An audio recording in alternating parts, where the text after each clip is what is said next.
Assalamualaikum warahmatullahi wabarakatuh. Jumpa lagi di channel Pelajari. Di video sebelumnya telah diterangkan proses penyusunan laporan keuangan dengan menggunakan media berupa suatu kertas kerja yang disebut neraca lajur ya. Nah, dengan telah selesainya penyusunan laporan keuangan tersebut, maka tujuan penyelenggaraan akuntansi sebenarnya telah tercapai. Namun demikian, proses kegiatan akuntansi belum selesai sampai di situ, karena masih terdapat beberapa tahapan yang harus dikerjakan sebelum kegiatan akuntansi pada suatu periode dinyatakan selesai. Nah, setelah laporan keuangan telah disusun, maka buku besar harus ditutup. Nah, kenapa ya harus ditutup? Nah, disinilah perlu adanya jurnal penutup. Kita akan belajar tentang apa, mengapa, dan bagaimana jurnal penutup itu. Oke, kita mulai ya. Baik, kita mulai dengan pertanyaan apa. Apa itu jurnal penutup? Jurnal penutup itu adalah suatu jurnal yang dibuat untuk menutup akun-akun tertentu ya. Jadi ada golongan akun yang harus ditutup pada akhir periode. Sebelum ke sana, saya akan jelaskan bahwa buku besar itu sebetulnya berisi sejumlah rekening yang kalau dikelompokkan bisa dikelompokkan jadi dua golongan, yaitu pertama akun real dan kedua akun nominal. Yang dimaksud akun real adalah akun-akun yang ada di neraca, yaitu golongan akun aset atau harta, akun liability atau utang, dan akun equity atau modal. Jadi ketiga kelompok akun ini ya, jika dikelompokkan lagi itu adalah namanya kelompok akun real. Dan di buku besar berikutnya ada akun yang namanya akun nominal. Nah, akun nominal ini terdiri dari pendapatan dan beban. Yang kalau adik-adik ingat kemarin pada saat kita buat laporan keuangan itu adanya di laporan laba rugi. Jadi sebenarnya akun pendapatan dan beban ini sebetulnya adalah akun pembantu modal ya. Dibilang pembantu modal karena kalau kita ingat di persamaan dasar akuntansi, maka adik-adik akan ingat ada persamaan adalah aset sama dengan liability plus equity, di mana yang mempengaruhi equity itu adalah bertambah karena pendapatan dan berkurang karena beban. Nah, disitulah kenapa dibilang bahwa pendapatan dan beban ini sebetulnya adalah akun pembantu modal, di mana di situ dia hanya membantu merinci bertambah atau berkurangnya modal karena apa gitu ya. Apakah karena bertambah karena pendapatan apa, berkurang karena beban apa gitu ya adik-adik. Jadi itu adik-adik sudah tahu, jadi ada dua macam akun real dan akun nominal. Nah, sekarang pertanyaannya kedua adalah mana dari kedua golongan akun itu yang harus ditutup ya. Jadi yang harus ditutup itu adalah golongan akun-akun nominal atau golongan rekening nominal. Ini pertanyaan kedua. Setelah adik-adik barusan sudah saya jelaskan, lanjut ke pertanyaan dua, yaitu mengapa ya, mengapa harus ditutup. Karena pertama adalah bahwa akun pendapatan dan beban ini sebenarnya adalah akun-akun atau rekening sementara. Disebut demikian karena rekening-rekening pendapatan dan biaya atau akun-akun pendapatan dan biaya hanya bersifat sementara, yaitu hanya berlaku untuk satu periode akuntansi. Makanya harus ditutup gitu ya. Apa alasan dibalik harus ditutupnya pendapatan dan beban ini? Kalau adik-adik berpikir lebih jauh lagi, kenapa sih kok pendapatan dan beban ini harus ditutup gitu ya?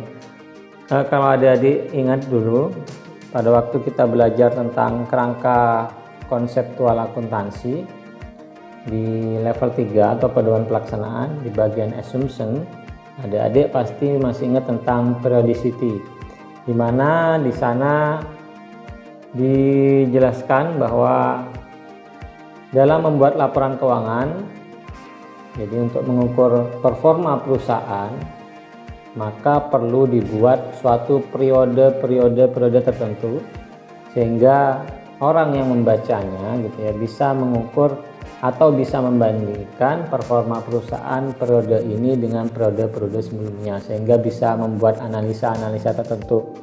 Nah, performa perusahaan itu diukur dari apa? Salah satunya yang paling banyak dilakukan adalah performanya diukur dari laba atau ruginya perusahaan. Untuk itulah maka pendapatan dan beban ini yang ada di laporan laba rugi harus ditutup setiap periodenya, agar kita bisa mengukur performa perusahaan di periode ini gitu ya, dan dibandingkan dengan periode sebelumnya. Jadi harus ditutup.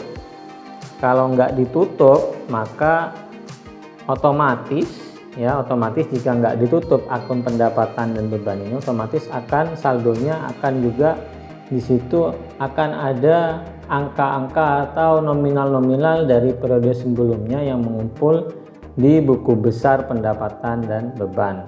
Jadi tujuan pembuatan jurnal penutup ini, jadi mengapa ada jurnal penutup ini adalah tujuannya pertama untuk menutup saldo yang terdapat dalam semua rekening sementara. Artinya rekening sementara itu adalah rekening tadi ya, rekening nominal, rekening pendapatan dan beban. Kata menutup itu berarti mengurangi saldo rekening, mengurangi saldo yang ada di pendapatan ataupun beban sehingga menjadi nol. Jadi itu namanya menutup ya. Jadi saldonya pendapatan dan beban di akhir periode harus nol. Dengan demikian pada periode berikutnya semua rekening sementara akan dimulai dengan saldo nol ya. Jadi nanti setelah ini ditutup, masuk ke periode berikutnya atau tahun buku berikutnya, saldonya pendapatan dan beban sudah nol semua gitu ya, nggak ada nominal-nominal lagi yang masuk periode sebelumnya masuk ke periode berikutnya. Kedua, agar saldo rekening modal menunjukkan jumlah yang sesuai dengan keadaan pada akhir periode. Ini maksudnya gimana? Maksudnya coba adik-adik cek pekerjaan adik-adik. Jika adik-adik sudah ngerjakan misalkan sampai laporan keuangan, setelah pertama buat laporan laba rugi, setelah itu buat perubahan modal, setelah itu buat posisi keuangan atau neraca. Nah, pada saat di perubahan modal, tentunya modal itu akan berubah jika ada pendapatan atau ada rugi ya, modal itu otomatis berubah. Nah, sekarang bandingkan, coba lihat modal di situ yang ada di neraca angkanya berapa dan bandingkan dengan yang di buku besar punya adik-adik yang telah buat. Jadi nggak akan sama tuh angkanya ya. Nah, selanjutnya ke pertanyaan ketiga, yaitu bagaimana membuat jurnal penutup. Untuk membuat jurnal penutup kita menggunakan sebuah rekening sementara ya, ada yang menyebutnya dengan rekening laba rugi, atau ada pula yang menyebutnya dengan rekening ikhtisar rugi laba atau laba rugi gitu ya. Jadi rekening ini hanya digunakan dalam penutupan buku pada akhir periode. Jadi nanti nutupnya gimana? Nutupnya akan ditutup ke rekening ikhtisar laba rugi. Kalau ada adik masih bingung, kita langsung praktekkan aja seperti apa menutup rekening-rekening pendapatan dan beban gitu ya.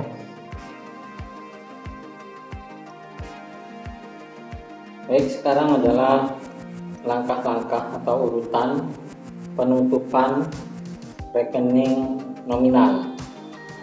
Pertama adalah yang harus ditutup adalah menutup semua rekening pendapatan dengan memindahkan saldo setiap rekening pendapatan ke rekening ikhtisar laba rugi. Jadi kalau adik-adik lihat pekerjaan adik-adik di buku besar ya, jadi di sini ada buku besar. Sini ada buku besar. Adik-adik pasti lihat pendapatan itu ada saldo pendapatan, jadi normalnya ada saldo pendapatan di sebelah kredit. Kita contohkan di sini adalah ada 12.900. Nah, yang namanya ditutup tadi sudah dijelaskan bahwa ini harus nol. Gimana caranya ini bisa nol? Caranya ini bisa nol jika kita taruh lagi nominal di sebelah debit ini. Jadi Jadi ya, antara debit dan kredit ada nominal yang sama. Jadi contohnya seperti ini, misal jurnal penutupnya akan seperti ini. Nah, ini pendapatan yang tadi awalnya di kredit, jika dibuatkan jurnal penutupnya adalah dipindahkan. Jadi awalnya di kredit, kita buat jurnal penutupnya berarti ditaruh di debit, pendapatannya ditaruh di debit. Pendapatan karena ini di kredit, maka mesti jurnal penutupnya dia akan ada di debit seperti ini. Jadi debitnya adalah pendapatan. Kreditnya apa? Seperti dijelaskan tadi bahwa akan ditutup ke rekening ikhtisar laba rugi. Berarti kreditnya di sini adalah ikhtisar laba rugi sebesar 25.800. Nah, ini namanya jurnal penutup. Ya, adik-adik. Jadi tadi sudah dijelaskan ada dua akun yang harus ditutup, yaitu akun pendapatan dan beban. Nah, yang ini contoh pendapatan. Jadi pendapatan. Kita lihat seperti apa setelah ditutup ini. Kalau adik-adik lihat. Nah, awalnya pendapatan hanya ada nominal di sini di sebelah kredit, maka dengan adanya jurnal penutup ini nanti jika diposting lagi ke buku besar, maka dia akan ada di sini posisinya, sehingga menyebabkan debitnya 25.800, kreditnya 25.800, sehingga menyebabkan saldonya ini 0. Ini paham ya? Jadi saldonya 0. Sementara ikhtisar laba rugi yang tadinya kosong, ya, rekening ini kosong, ini kan hanya rekening sementara, akhirnya ada saldo di kredit sebesar 25.800. Nah, inilah yang dimaksud dengan jurnal penutup, yaitu mengenolkan akun pendapatan. Jadi adik-adik, saya harapkan sudah paham ini yang dimaksud dengan jurnal penutup. Yang nomor 1, langkah nomor 1, menutup setiap rekening pendapatan. Ya. Pendapatan apa saja, pokoknya namanya pendapatan harus ditutup seperti itu. Oke, kita lanjut ke bagian yang kedua, yaitu menutup semua rekening biaya dengan memindahkan saldo setiap rekening biaya ke rekening ikhtisar laba rugi. Ini contoh, ya, contoh ada biaya telepon. Tadi ini contoh yang terakhir tadi ada saldo ikhtisar laba rugi sebesar 25.800. Nah, sekarang ini ada beban telepon atau biaya telepon atau beban telepon sebesar 2.000. Beban ingat-ingat kan mesti saldo normalnya ada di sebelah debit. Nah, cara menutupnya gimana? Ingat-ingat lagi bahwa menutup itu adalah mengenolkan rekening pendapatan dan beban. Jadi ini harus 0. Nah, untuk ini jadi 0, maka dibuatlah jurnal penutup sehingga ikhtisar laba rugi dulu ada di debit. Kenapa kok ini ada dulu di debit? Karena ini kalau ditutup, karena biaya telepon ini jika ingin ditutup, maka kita harus memberikan nominal di sebelah kredit di sini. Ya. Sehingga jurnal penutupnya seperti ini. Ikhtisar laba rugi 2.000. Beban telepon atau biaya telepon sebesar 2.000 di kredit. Ya, ditutup, artinya ditutup. Kita harus memberikan ini dipindahkan ke kredit. Jadi ini jadi ini adalah buku besar setelah penutupan. Kita lihat ada perubahan lagi di sini, yang awalnya nggak ada di debit ikhtisar laba rugi, sekarang ada lagi 2.000. Beban telepon yang tadinya ada saldo di sebelah debit 2.000, sekarang dengan adanya jurnal penutup ini ada lagi nominal di sebelah kredit, sehingga debit 2.000 kredit 2.000, sehingga saldonya ini adalah 0. Nah, inilah yang dimaksud dengan menutup rekening beban menjadi 0, ya. Jadi sudah ada dua tadi pendapatan, dan yang kedua ini adalah beban. Berikutnya nomor 3, langkah ketiga adalah menutup rekening ikhtisar laba rugi dengan memindahkan saldo rekening tersebut ke rekening modal.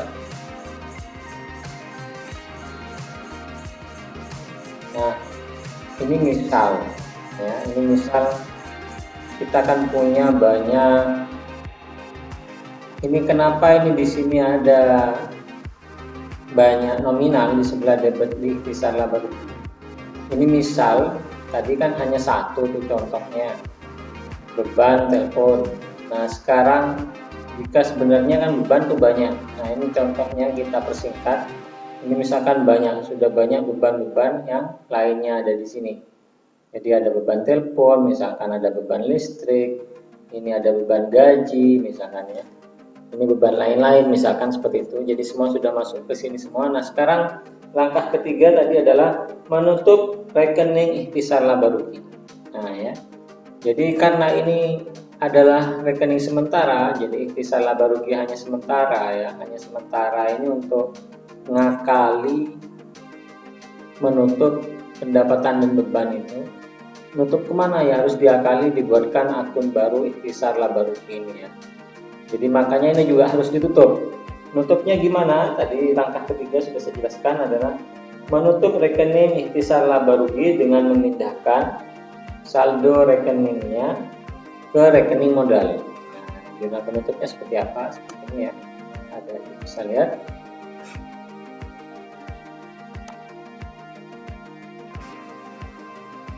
Nah ini.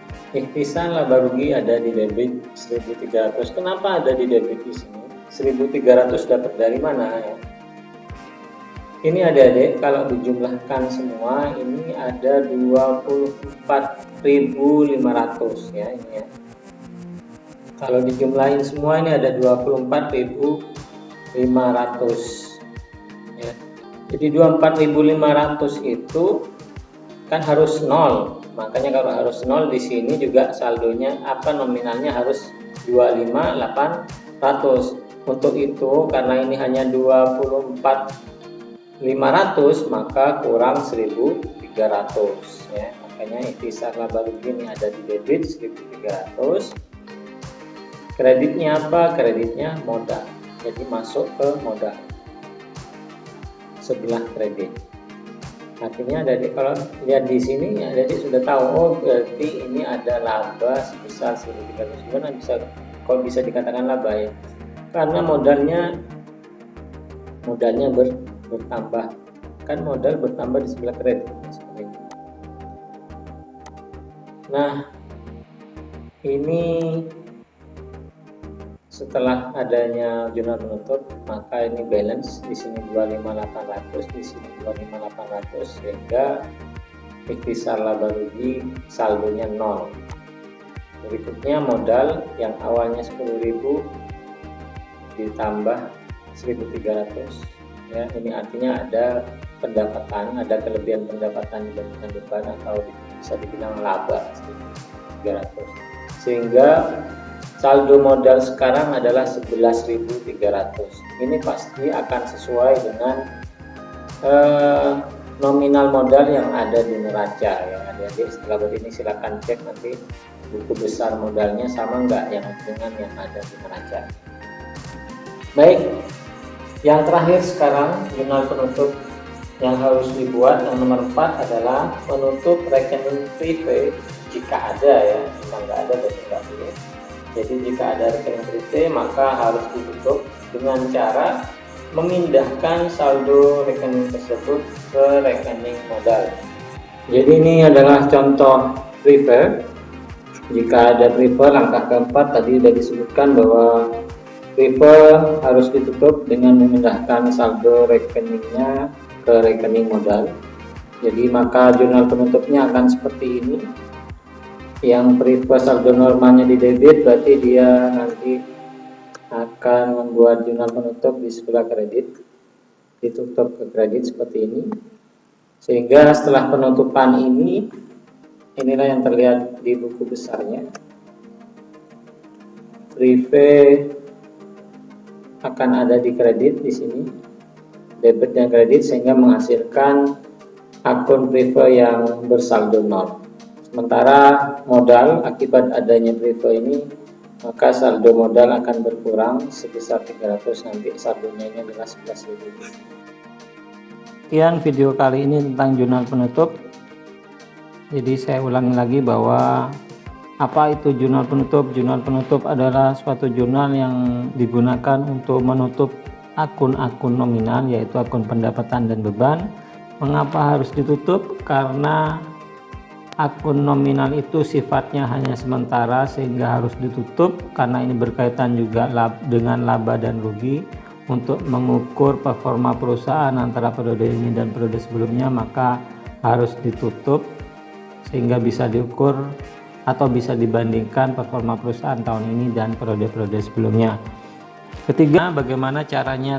Tadi langkah-langkahnya menutup adalah ada 4 langkah, di mana yang pertama langkahnya adalah menutup rekening pendapatan, kedua adalah menutup rekening beban-beban atau biaya, ketiga adalah menutup rekening ikhtisar laba rugi, yang keempat adalah menutup rekening prive. Ya, jadi ada 4 langkah itu. Apa saja rekening atau akun-akun yang harus ditutup? Ditutupnya kemana? Ditutupnya ke rekening ikhtisar laba rugi ya untuk pendapatan dan beban. Sementara rekening ikhtisar laba rugi sendiri juga harus ditutup karena akun ini adalah akun sementara. Nutupnya kemana? Nutupnya ke modal. Begitu juga yang nomor 4 adalah rekening prive, juga nanti ditutup ke modal. Baik, setelah jurnal penutupan dibuat, langkah berikutnya sama seperti sebelum-sebelumnya, yaitu setiap kali kita membuat jurnal maka kita harus memposting jurnal tersebut ke buku besar. Nah, setelah diposting ke buku besar ya adik-adik, langkahnya juga sama seperti sebelum-sebelumnya, bahwa setelah ada perubahan dari buku besar ya akibat adanya jurnal, maka harus dibuatkan satu neraca saldo, namanya neraca saldo setelah penutupan. Jadi adik-adik saya rasa sudah fasih nih, mulai dari jurnal, buku besar ke neraca saldo ya. Jadi diingat-ingat, setiap kali ada jurnal pasti akan menimbulkan perubahan di buku besar sehingga harus diposting ya. Perubahan buku besar itu hanya terjadi jika ada jurnal. Nah, jika buku besar telah berubah maka pasti akan ada perubahan neraca saldo. Untuk itulah maka setelah penutupan ini adik-adik silahkan jurnalnya langsung diposting ke buku besar dan buku besarnya diupdate, dibuatkan neraca saldo setelah penutupan. Baik, sekian dari saya. Terima kasih. Wassalamualaikum warahmatullahi wabarakatuh. Dukung channel Pelajari dengan cara like dan subscribe. Tak ada satu hal yang sulit jika kita mau pelajari.